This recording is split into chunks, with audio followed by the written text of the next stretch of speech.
Welcome to the Bogosity podcast for the 3rd of November 2014, the podcast that skips the light fandango.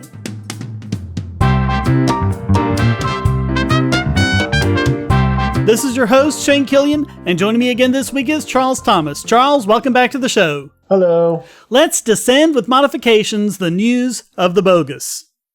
So we talked about the Aereo Supreme Court case. The Supreme Court said that Aereo looked like a cable company and therefore needed a license. Yeah. And what's happened since then, we didn't really cover this, but this was just like a week or two ago anyway. Aereo went back to the federal judge in the case and said, hey, you know what? The Supreme Court said we're a cable company, right? That means we're entitled to all the same licenses that cable companies can get so we can broadcast things legally, right? The federal judge said, nope, can't do it. You're not a cable company. But they just said that they were a cable company. That makes no sense. Well, they're a cable company whenever it stops them from competing with cable companies, but all of a sudden they're not a cable company when it allows them to compete with them. Yeah. Thank goodness Netflix came early and, started with just DVDs instead of doing what they're instant streaming now, because they would probably get their butts kicked for the most part. Same with Hulu and everything. Well, Netflix gets licenses from all of the content providers to do it, but even then there's all sorts of restrictions. They can't get new movies right away. They can't get the latest episode of TV shows right away, stuff like that.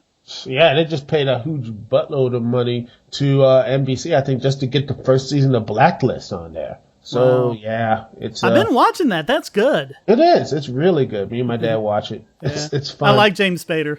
Yes, and he's going to be so great as Ultron. Yes, he is. So anyway, they also applied to the U.S. Copyright Office, and they were denied there too. So now they've gone to the FCC, and FCC Chairman Tom Wheeler has said that he wants to change the rules to allow online-only companies to get cable licenses. Interesting. What he actually wants to do is say, okay, how you deliver the video doesn't matter. It's your business model, and if you're bringing this stuff, then you fall under the same rules as any cable provider. And so that would mean that Aereo and Film On and all of these others could obtain rebroadcasting licenses and get up and running and be perfectly legal about it. That's going to be very interesting. But I guarantee you some will not like this because competition. Because, Lord knows if they have any competition, people go a little bit crazy. God forbid, Shane, personal choice and preference and a free market ideas, that is truly evil and such. Real salvation is just handpicked winners and such. Yeah, well, could you imagine if there were a case where just, for example, anyone could do a weekly radio show and put it online and whatever? Can you imagine how crazy that would be? Yeah. How many different ones there'd be and all sorts of ones that people could listen to? It'd be too confusing for everyone. No one would do it, right? Yeah. Oh, wait. That's what we are. Yeah. So I'm not sure how to pronounce this last name, but Chet Kanoija, the CEO of Aereo, you did it better than me. said, quote, "The way people consume television is rapidly changing, and our laws and regulations have not kept pace. By clarifying these rules, the FCC is taking a real and meaningful step forward for competition in the video market." Yeah, that's good. And more competition means more opportunity, more jobs in a economy that really needs jobs and more people money in the pocket. It all works out in the end. Only people get pissed off are the old guard who just want to continue making the old way because that's what they make their money. They don't want to compete because if they start competing, they might realize that they are outdated and basically on the way out. And the Writers Guild of America West also released a statement approving of this, quote, "A technology-neutral definition of an MVPD," and I forget what that stands for, but we'll go when we go over Wheeler's blog post, but it's a multi-channel video provider, "is long overdue and will enhance consumer choice, with the largest MVPDs attempting to consolidate their control of content distribution through mergers. This game-changing proposal to allow new competitors is absolutely necessary." Of course, I think the telling phrase in there is allow new competitors. Yes. That's the thing. It's just the people want to compete with that and they're being stopped. Yeah, and this is what the problem is. They don't want free market competition. They go to their people in government when they handsomely pay with bribes. I mean, campaign donations. I keep forgetting about that. And this stuff happens. The best solution to these problems is competition. Yeah, I mean, it's getting to the point where the only thing we need now really is internet access. We don't need a phone system anymore because we do telephone calls through the internet. We don't need a cable channel anymore because we can watch TV over the internet. All we need is the internet. And I think I mentioned this a few weeks ago on the podcast. Charter just upped our monthly bill way up to like $65 a month. Yeah. Just for internet access. But they're saying, oh, you can bundle it and save money. And I kind of feel like, it's like an extortion racket trying to say, we'll make you pay unless you get our cable TV system too. Yeah, cable and telephone and everything. Yeah. You think the podcast boom was crazy? When this thing goes out, I honestly think it's going to be...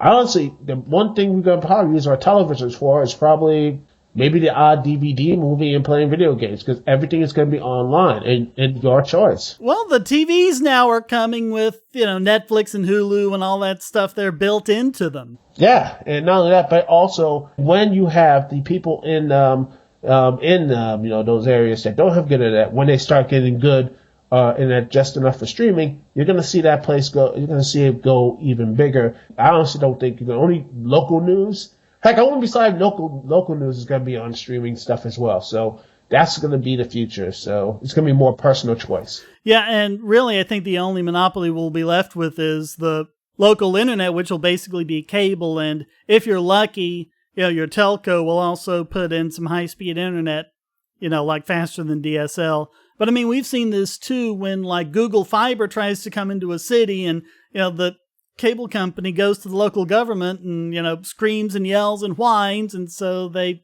put all these roadblocks in front of them. Yeah, like a couple podcasts ago, and me and Travis talking about, power companies and such. And how they put roadblocks in the way of people getting solar panels. Yeah, solar panels or anything. It's the same thing.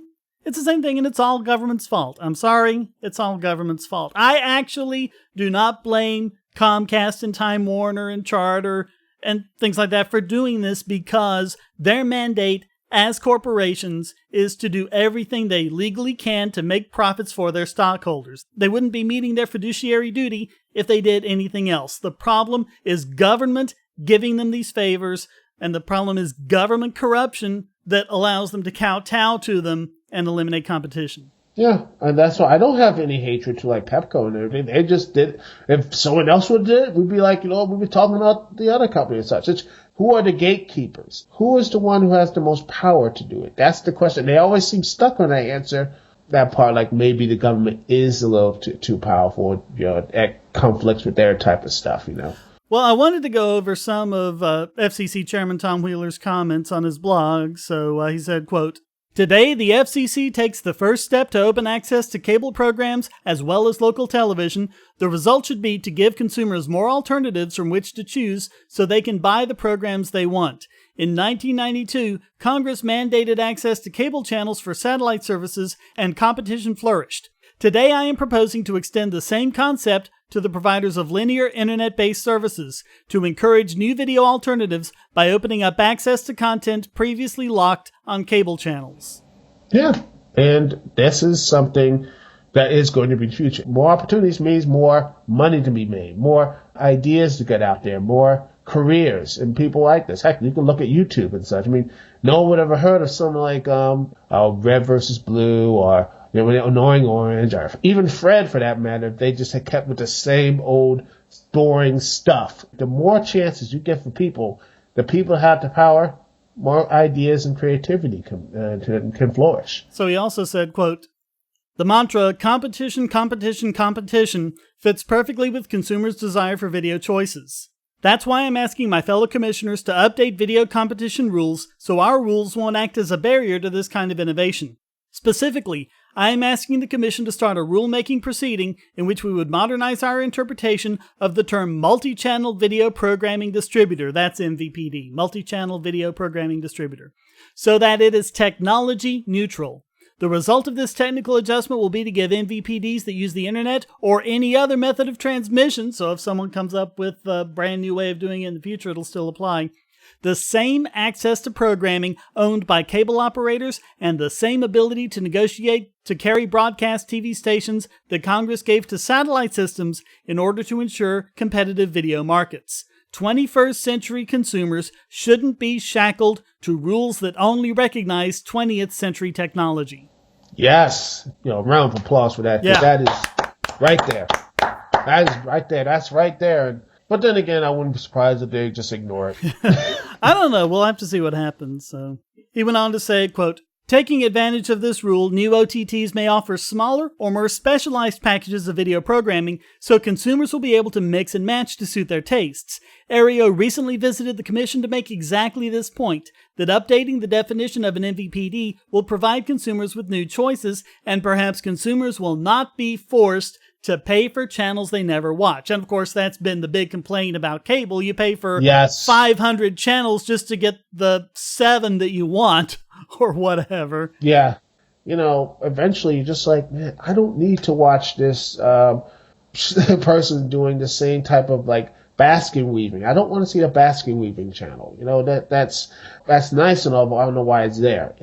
It's there because whoever owns the basket weaving channel also owns this mega popular channel and tells the cable company, if you want to carry our channel, you also have to carry the basket weaving channel. Good old-fashioned extortion. Yep.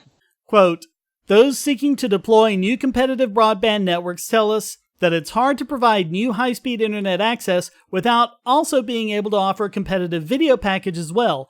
An updated definition of MVPD would permit a new broadband competitor to offer customers the ability to reach a variety of OTT video packages without necessarily having to enter the video business itself.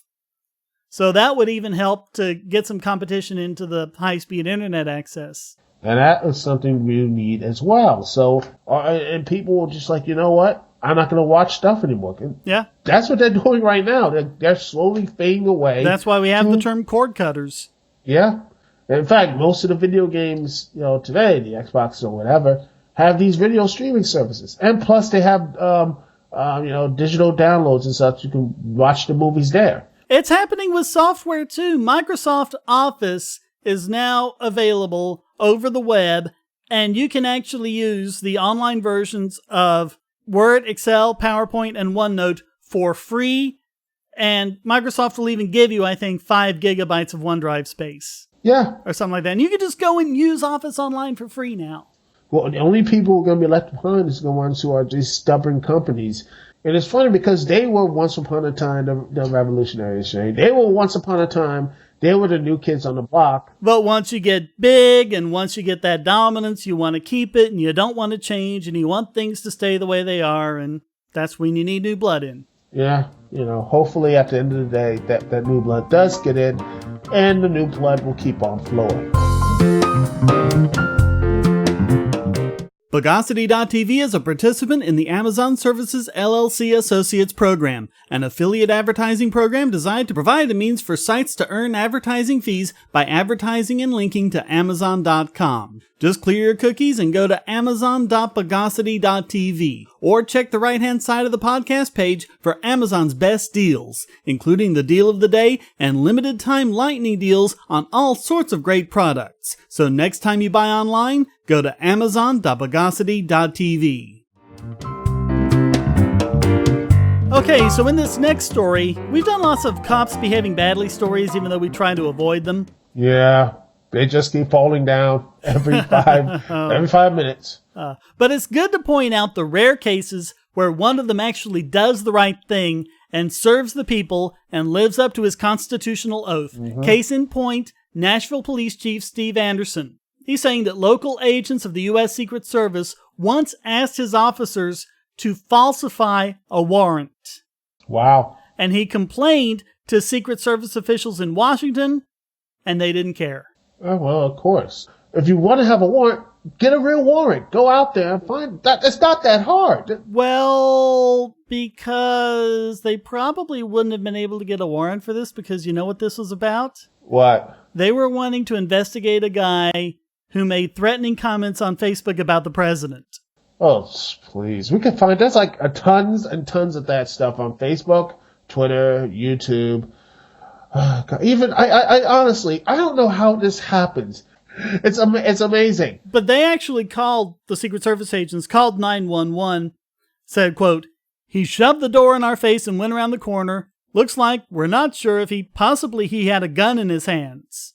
Wow. Well, and possibly he also had dancing hamsters that danced the tarantella. Possibly lots of things can happen. I heard he actually had a lightsaber. So anyway, apparently the guy refused to come outside and he shouted back, "Show me your warrant." So, according to this complaint, quote, "One of the agents then asked a police sergeant to wave a piece of paper in an apparent effort to dupe the resident into thinking that they indeed had a warrant." Wow. But it's like as soon as his officers arrived, they realized that they didn't have any legal basis to enter the house. And they also at some point found out that the man had a legal permit to carry a gun and had never actually threatened anyone. And so the officers said, okay, we're out of here. Yeah. Well, apparently he got to talk to the assistant director for the Secret Service, and he said, quote, "I did receive a phone call from the assistant director. His tone at best was condescending and dismissive. He asked for no details about the event and did not conduct any follow-up." Of course. And so the police chief asked him, "Do you think it is appropriate to wave a piece of paper in the air and tell him you have a warrant when you did not have a warrant?" And his answer was, "I don't know. I'm not a lawyer." Seems legit. I mean, I honestly think the Secret Service should be held to a higher standard.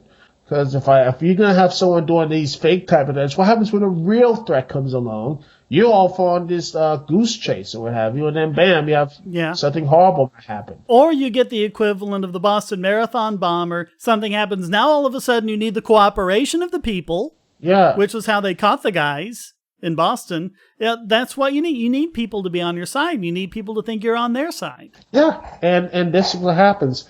The trust of the people and the police are not good right now in the country. I mean, this right here is hopefully the police chief realizes that, hey, that's not this stuff is like the Secret Service putting this to my cops and everything. That's not good. We need to get this situated, and not with this type of I'm not a lawyer, so yeah. But in this case, Secret Service Director Julia Pearson did resign in disgrace over the scandal. But it's like the police chief said, quote, "Merely changing the director without changing the culture of mid-level management will not bring about any meaningful change in the organization." That's how it usually happens. The director or whoever ends up being the scapegoat, and it's like, okay, there was this one bad person and we've gotten them out of the way, and then the same thing keeps happening. Yeah, it just continues, and if it's an systemic type of thing, it's a cancerous type of growth. The best thing you can do is to start putting these people who do violate the laws, put them in jail. Let's start put them in jail and actually start prosecuting them. Who are the ones who said, let's wave around a piece of paper and tell them it's a warrant? Take those people, have them lose their jobs, put them in jail. Everyone who might have given them orders or instructions to do that kind of thing, hold everyone responsible for it. This is why people have that disconnect. Like, it's okay for them to break the law. I feel like that's the malaise that's going on in this country, and it's, to me, frightening. As long as the people who do these crimes, the police officers are doing these crimes and not cutting any type of repercussions for it, you're going to have more of these bad police stories. You're going to have more of these. And maybe next time the chief of police might not say anything. He just might say, you know what? If the people don't care, why should I care? And people are going to be like, well, it's the price of doing business, which should not be the price of doing business.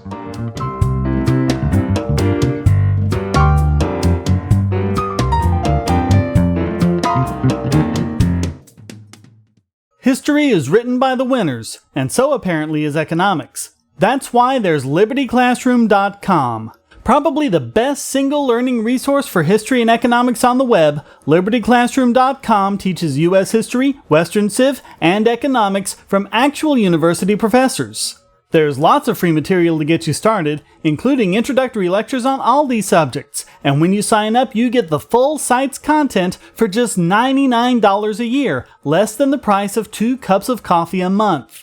And if you type in the promo code Bogosity in all caps, you'll get your first year for just $88. Lectures are available in both video and audio format, so you can watch or listen to them on your computer, your phone or tablet, or in your car. Learn at your own pace about the subjects you're interested in and become a more effective debater. You'll also get access to lots of supplemental materials and even the professors themselves via the discussion forum and even live video chats. Inform yourself against the myths and propaganda of our society. Visit libertyclassroom.com. Okay, so we've talked about services like Lyft and Uber. We haven't covered pedicabs yet, although South Park did a nice take on them. Basically, a pedicab, the front part is a bicycle, and the back part is kind of like a coach on two wheels. Oh, yeah, I've seen those. Yeah, so the whole thing's a trike, and it's kind of like you sit on this cushion bench, kind of like on a horse and buggy, except it's a bicycle in front of you, and they just kind of pedal you around wherever they need to go. I actually don't mind that. It's pretty cool. So 4 months ago, Chicago decided that these pedicabs needed to be regulated. So now in order to operate a pedicab, you have to buy a license that's $400 a year. They have all these requirements in place for who is eligible, including taking into account, quote, the character and reputation of the applicant or its members, all sorts of things. Yep. And before this ordinance, Chicago had as many as 400 pedicabs operating throughout the city. This ordinance caps that at 200.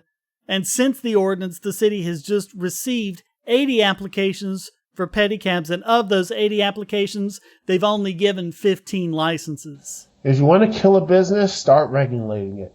That's what it is. Well, that's what they want to do because their buddies are the taxi cab companies. They're big lobbyists. Yeah, same thing here in Uber here in DC. That DC cabs, they hate it. They hate the fact you just go in, put it on a smartphone, bam, you have the car there, drive you home, and it's fine. It's a lot cheaper. They don't want anything threatening their friends and buddies in the cab industry or what have you. It's sad. It's basically been killed off in Chicago. It's basically gone.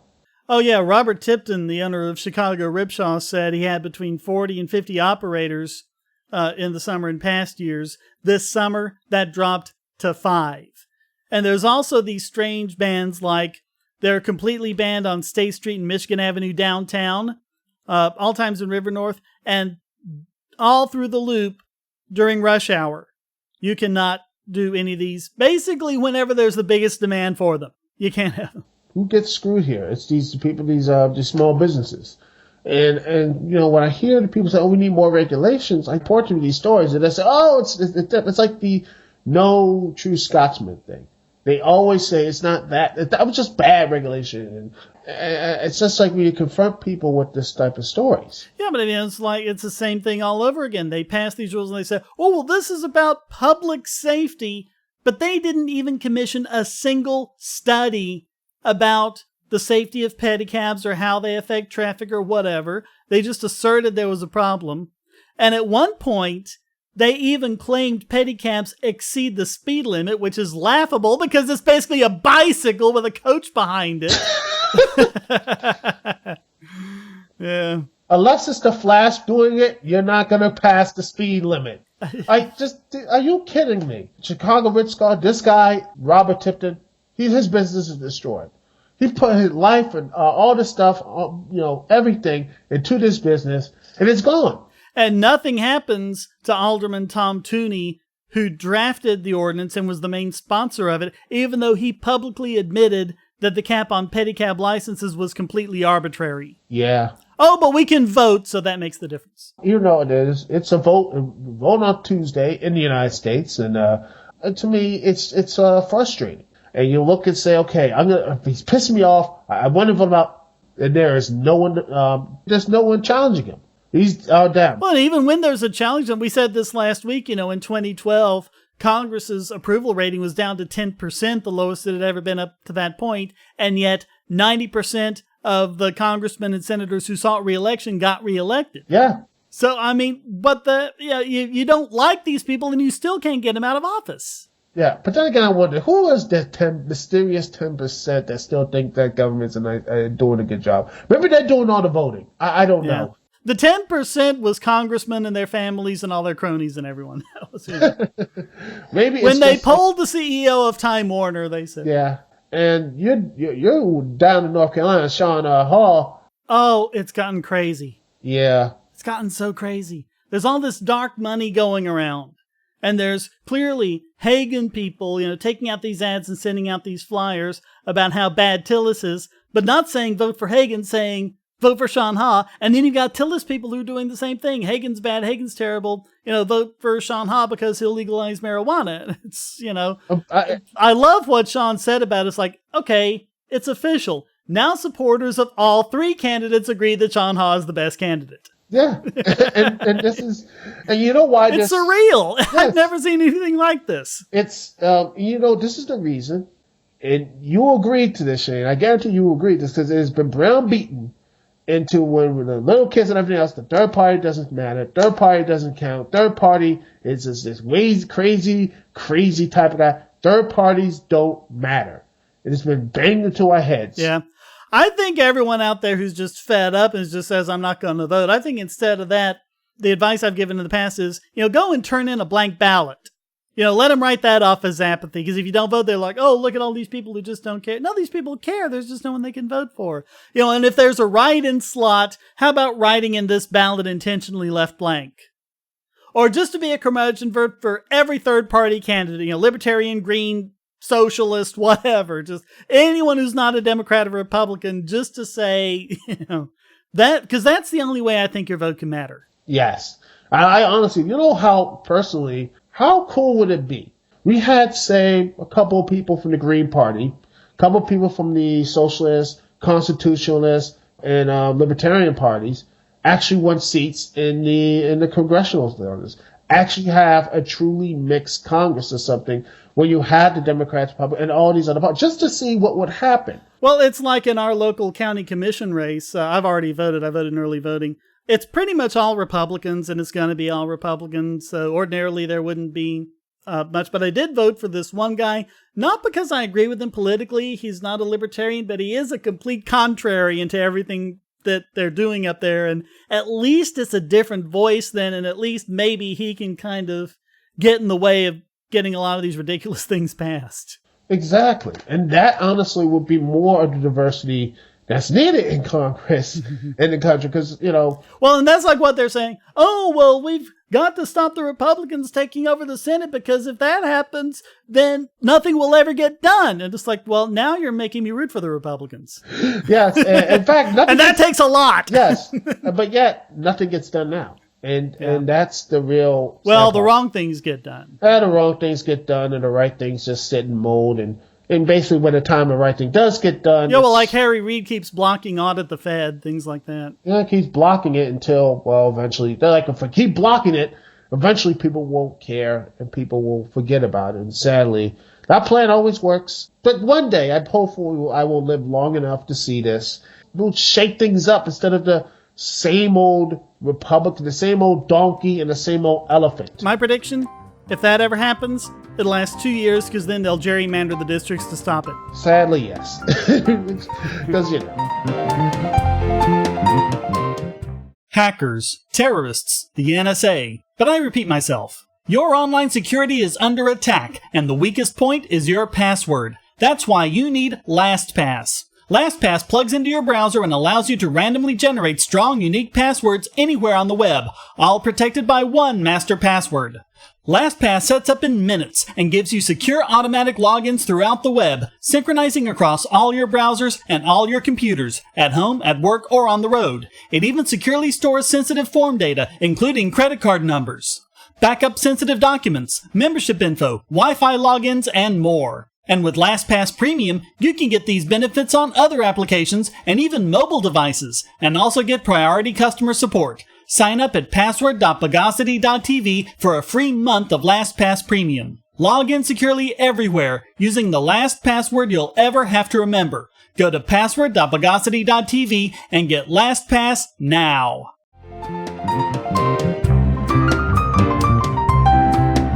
And now it's time to drop a piano on the head of this week's biggest Bogon emitter. And this week it goes to officials at E.R. Dickson Elementary School in Mobile County, Alabama, and you just won't believe this. Oh, A 5-year-old girl drew a picture of something that vaguely resembled a gun, and they didn't show it, so we don't know what it actually was. and pointed a crayon at a fellow classmate and said something like pew pew, which I guess is a fictitious science fiction laser gun that doesn't actually exist or anything. I don't know of any guns that actually make the sound pew pew. And get this. These school officials made the girl, a 5-year-old girl, sign a contract promising not to commit suicide or homicide. I kid you not. When I saw this story, I was like, please be an Onion story. Nope. Please tell me this is an Onion story. Not Onion. I don't know what to say to this. I mean, I don't know what type of... This is what zero... I think Dave Ducott would say, this is what zero tolerance gets you. I mean, probably a more crude way, but it's just like, this is what zero tolerance does get you. This type of crazy. This is insane. I didn't have to deal with this when my mom... and my dad would probably went crazy. They would go insane if they had told me I had to sign a contract with this.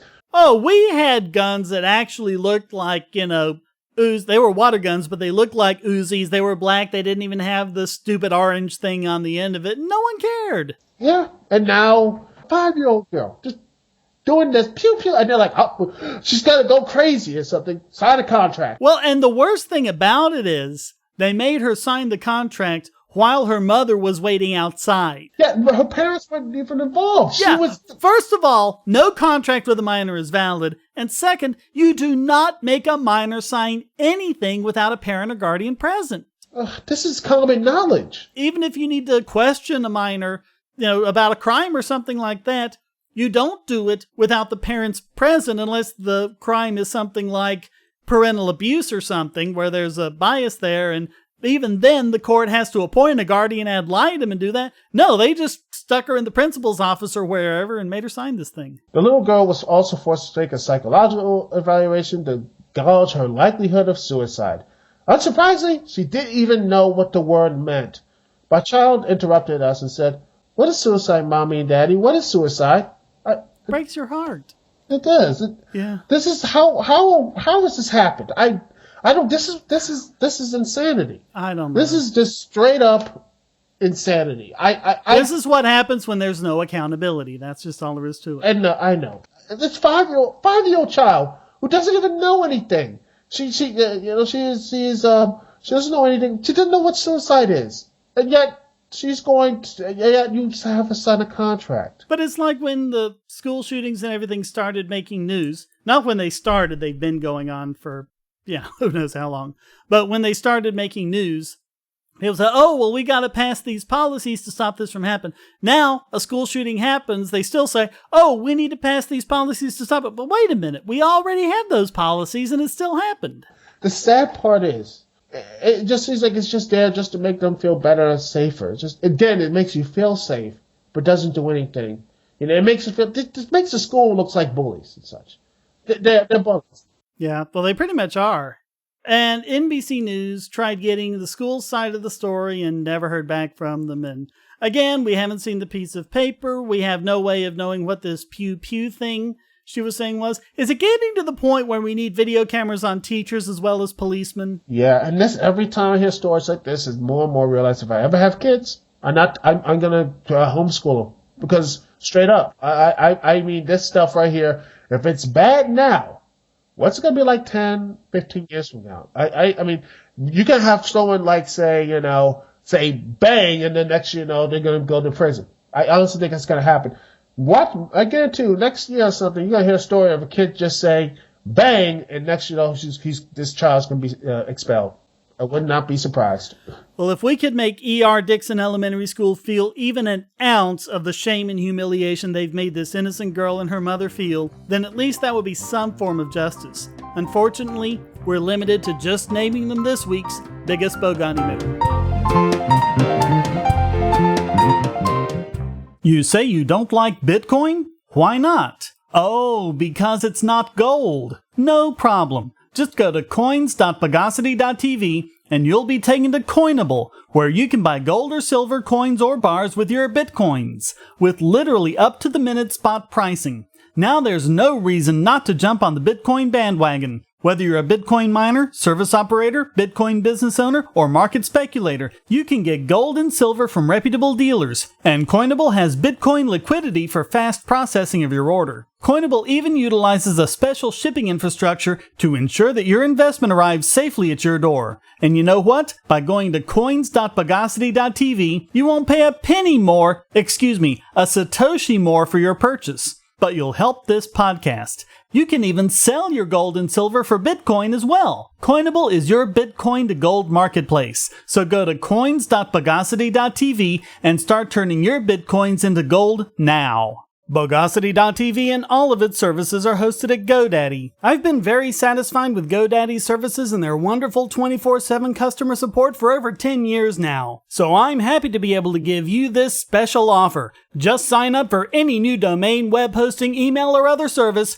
and get 35% off with the code WOWNOBOGON. That's WOWNOBOGON. Because there's nothing bogus about these savings on quality internet hosting. Just go to GoDaddy.com and use the code WOWNOBOGON.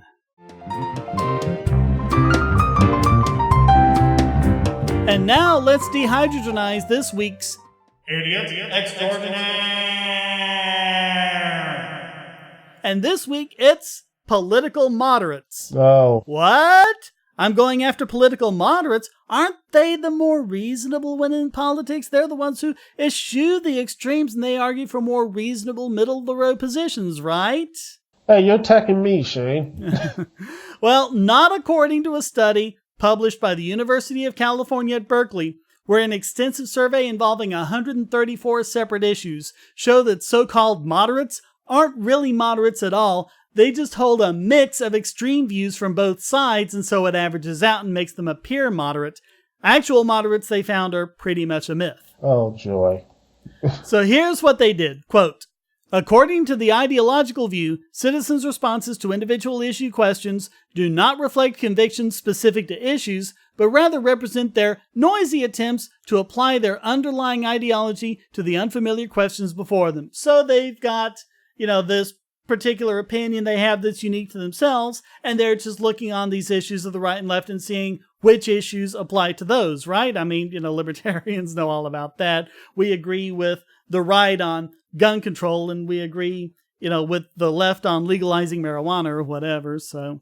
At extremes and such, that sort of thing. All right, quote, to correct for the substantial noise present in citizens' answers to individual policy questions and measure citizens' generally ideological preferences precisely, students of representation thus increasingly ask citizens batteries of issue questions from which they attempt to extract an ideological sign in the form of ideal point estimates on other ideological scores.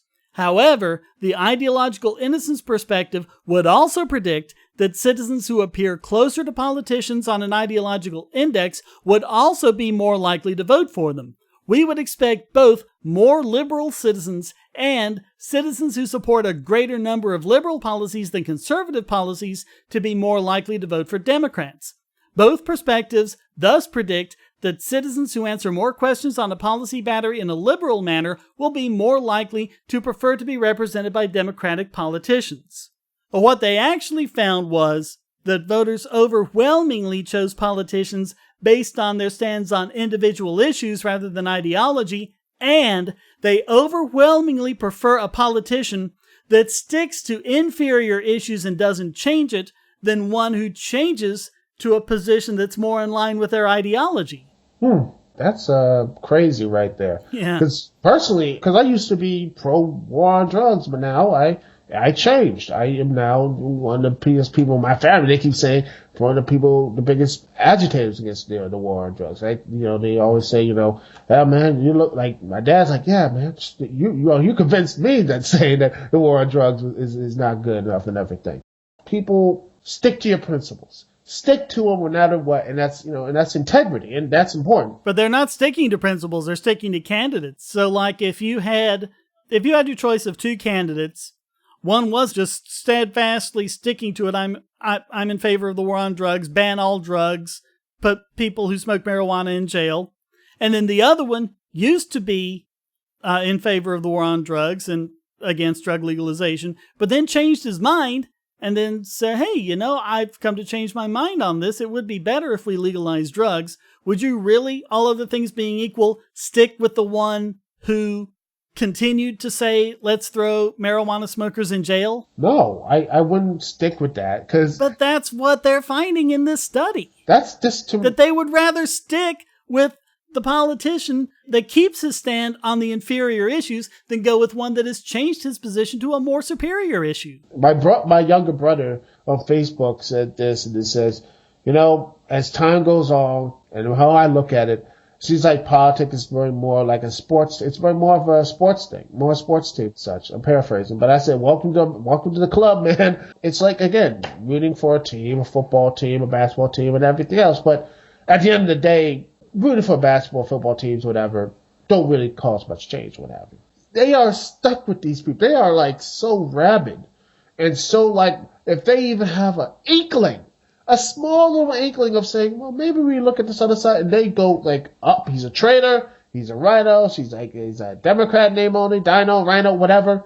They are so like they have to be on the same side. Even if it's been disproven, they still have to be on that side. And that to me just shows you that if the majority of people in this country are stubborn, we're going to have stubborn people leading us, which is sad. And they also said, quote, if citizens' issue opinions were merely a noisy reflection of their ideology, we should see citizens tending to choose ideologically congruent politicians over politicians who take a few issue positions they happened to take 2 months before.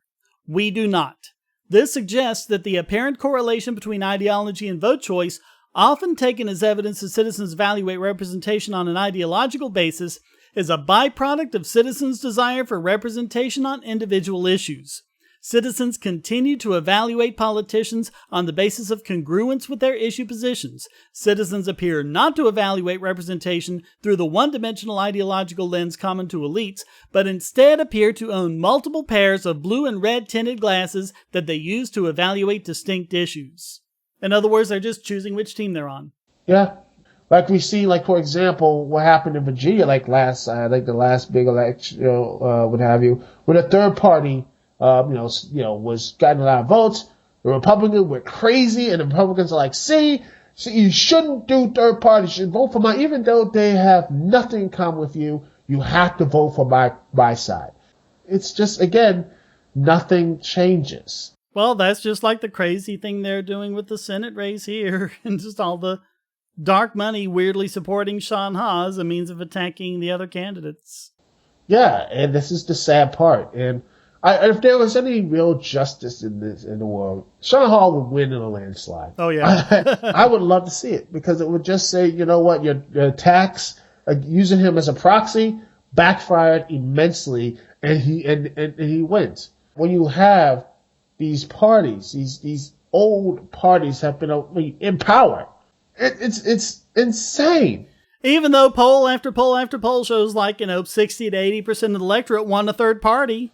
Yeah, and the people in that electorate still vote for the two same parties. Because, again, we've been hammered since we were young, and the people, hopefully that's changing with the internet and everything like that, with Sean Hall and Ross Perot back in the 90s.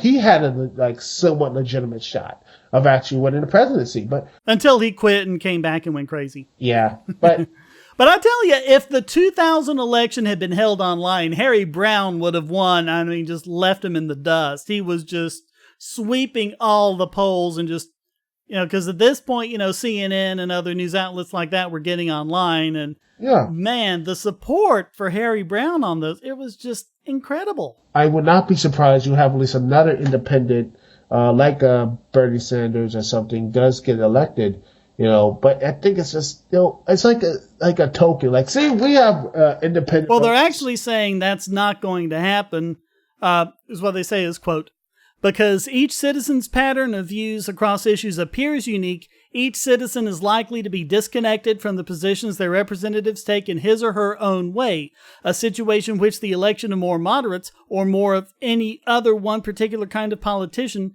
could not broadly resolve. And there's even a place, I didn't write it down, but there was a place there where they actually mentioned a couple of moderates that are in the Senate and saying that this does not mean that electing more people like those moderates will solve the problem. And it seems to me what this shows is that the whole idea of political representation is an unreliable and unobtainable utopia that goes directly against human nature. We're just too unique. Yeah, and it's just we keep going in this damn circle over and over. We hate the Republicans, so we gotta vote Democrat. We don't like the Democrats, we gotta vote Republican. Over, and if we try to have a third party, no, you're taking votes away from the Democrat and Republican. It just continues over and over, year after year after year after year. And even worse, they say you can't vote for third party because, it's too important. The world's at stake. I mean, you said something like this, I think last election, like said when Gary Johnson was running third party, he said that the years before that, They say it every time. Every single time. This election is so important. This is the most important election of our lives. There's so much at stake, and it's that way every time. But I feel like it's going to happen maybe in our lifetime that people are going to say, I'm getting sick and tired. And again, there's some people, that's why people are voting for third parties now, like I am myself, because I'm sick and tired of the same old stuff. I'm sick and tired of being the person who just say, I have to vote Democrat or Republican in the same thing. Vote for the person who actually has the stones to say, no, this is wrong. I don't agree. No, I don't actually think this is a good idea. But again, like the report says, it just seems that, the people are just been, guilted or just grow up in the same mindset of just, we have to vote to either side. That's it. And the next time someone lays that on you and tells you that they're a moderate and pretends this means that they're more reasonable than you, you know exactly how seriously to take them. When that happens, remember that that's the very sort of person that was named this week's Idiot Extraordinaire.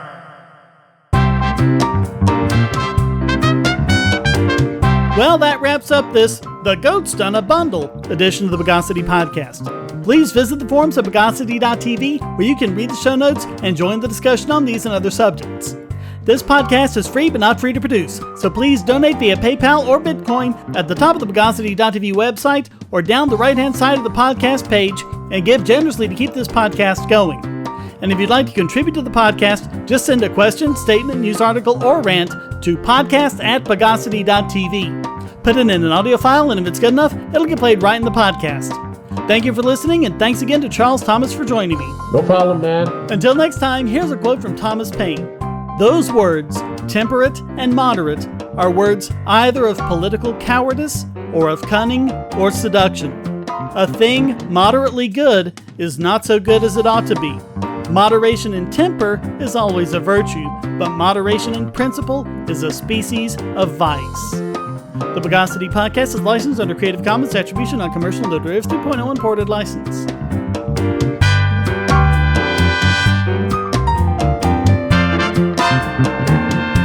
Bogosity.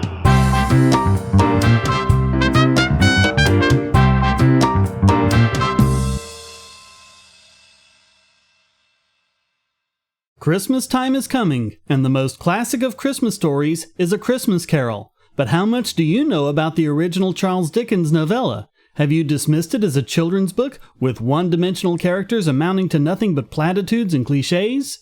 Maybe your appreciation of the book was even muted by those dry, boring, annotated books they made you read in school. My book, the sarcastically annotated A Christmas Carol by Charles Dickens, uses both facts and humor to present the book in a way you probably haven't seen it before. Giving praise when deserved and beratement when warranted, this book is put in the perspective of its time and shows a dimensional, multi-layered Ebenezer Scrooge from start to finish. Skepticism, history, and even economics are employed to show the book in relation to today in an easily accessible format. Appreciate the Christmas of your youth all over again.